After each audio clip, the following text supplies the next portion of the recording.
Hello, welcome to our channel Lecturer Pullarao Talks. In today's class, we are going to learn about active voice and passive voice. Before going to start, watch the video up to the end and hit the bell button and subscribe my channel. Okay? Now, let's begin. Active voice. Voice is generally related to verb forms. Again, it is related to verb forms. So, when in a sentence verbs are in active form, that is active voice. When in a sentence verbs are in passive form, that is passive voice. So, in active voice, subject of the sentence is doer of the action. Subject of the sentence performs an action. In passive voice, subject of the sentence not performs an action. It receives the action. That is the major difference. Okay? Now, let's begin. Look at here. Active voice and passive voice. Voice is generally related to the form of verb. That is important. It is related to form of verbs. Okay. Related to form of verb. Of course, these are two types. Active voice, passive voice. So, in active voice, verbs are in active form. Okay. And doer of the action is subject. So, subject is performing an action. That is in active voice. So, when the subject is performing an action, we consider it as an active voice sentence. Now, look at these examples. It will make you clear. Tejwal plays football. Tejwal plays football. What is the subject in the sentence? Tejwal is subject. Plays is an action. Football is an object. So, the subject of the sentence is performing an action. Subject of the sentence is performing an action. So, this is active voice. And next example, Divija wrote a letter. Divija wrote a letter. Divija is subject, wrote is a verb, a letter is object. So, Divija is performing an action. So, doer of the action is subject for these two examples. This is active voice. And come to next one, passive voice. Passive.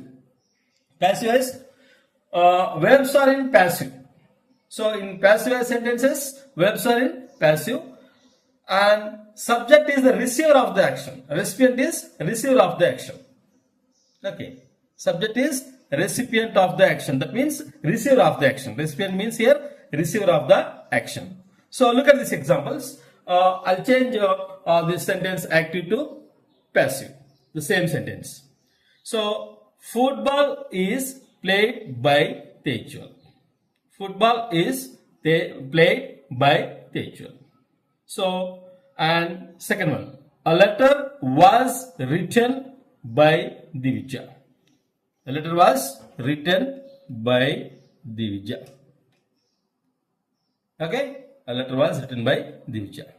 So, here, look at this. Subject of the sentence, actually subject of the sentence is receiver of the action. It is not performer of action.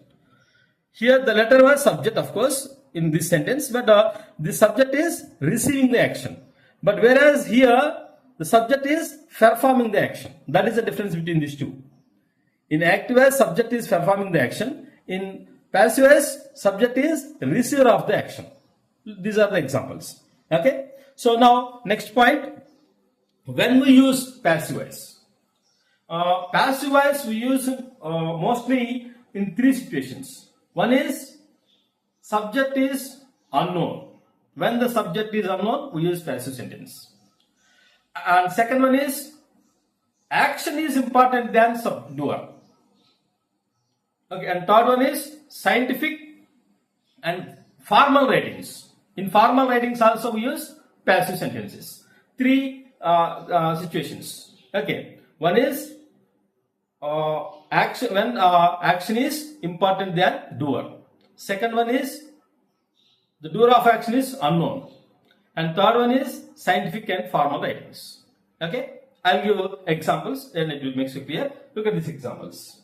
When to use passive voice? When to use passive voice in generally? So doer is unknown. Doer is unknown. Doer of the action is unknown. Look at this example. It will make it clear. The window was broken. The window was broken. We don't know the doer of the action. Okay. The window was broken. The sentence is passive.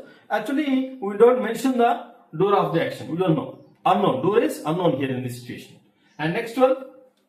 An action is important than doer. Action is important than doer. Okay. So, look at this example. Rules are made to be followed. Rules are made to be followed. Here, action is important, not doer. Okay. So, this is another situation. Okay. Next. Third one, formal and scientific writings. For scientific writings and formal writings, we usually use passive voice sentences. Yeah, the experiment was conducted carefully. The experiment was conducted carefully by some. Okay, so this is a scientific writings and formal writings. So these are the three situations. Doer is unknown, action is important than doer, and formal and scientific writings. In these three situations, we use passive voice sentences. Okay, and next, most important one, transformation of active voice to passive voice. These are the rules. Actually, we have four basic rules for that to transfer the sentence from active to passive, AV to PV. First one is subject become object, object become subject. That is rule 1. And second rule is choose a suitable helping verb, B form. Choose suitable helping verb, B form. That is second rule. And third rule is, verb is always third form. Verb is always in third form. That is third rule. And fourth rule is by is added. By is added. Okay, that is about the basic rules of transformation from AV to PV. Now look at these rules here. Rule 1. Subject becomes object. Object becomes subject. I will explain you here. Look at the sentence. CBI submitted the report. What is the subject here? CBI is subject. Okay. Here the subject is here object in this sentence. And that is rule 1. Next, rule 2. Suitable B form is used. Rule 2 is suitable B form is used. B forms are is, am, or was, were. Those are B forms in English. So look at here. Subject is verb here. Submitted is verb here. Yeah, this is B form. Was. Because this sentence is in simple past, so we use was. The report was. Rule 3. Verb is always V3. Submitted. This is V3. This is V3. Okay. And by is added to the subject. So this object. Here we add preposition by. So 4 rules. Subject become object, subject become object, object become subject. Look at here. Subject become object, object become subject. Rule 1. Rule 2. Suitable B form.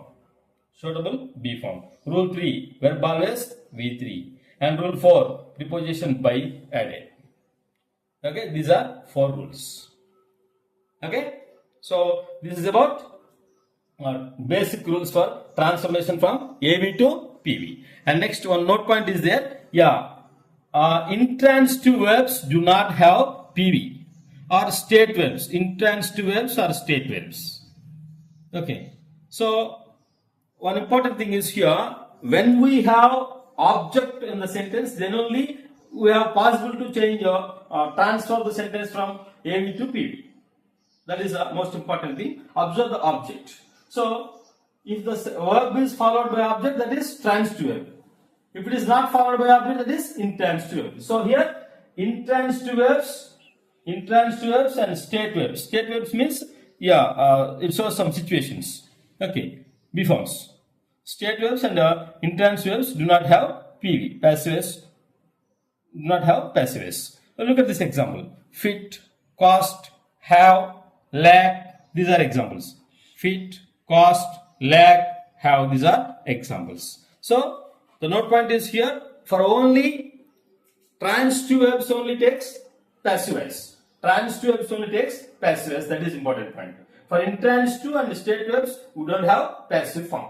Okay. And next one. Verbs with two objects. Verbs with two objects. Yeah, it has possible to two passive voice. Okay. Possible to passive voice. Look at this example. It will make it clear. I told them an interesting story. Them is one object. An interesting story is another object. Two objects. This is AV. This is AV. Now, as per our rules concerned, we have two possibilities here. In passive also, we wrote two possibilities. One is begin with this one. This is object. An interesting story was told to them. An interesting story, this is one object, was told, B form plus V3, to them. Next, take this one as an object. Them becomes they. They were told an interesting story.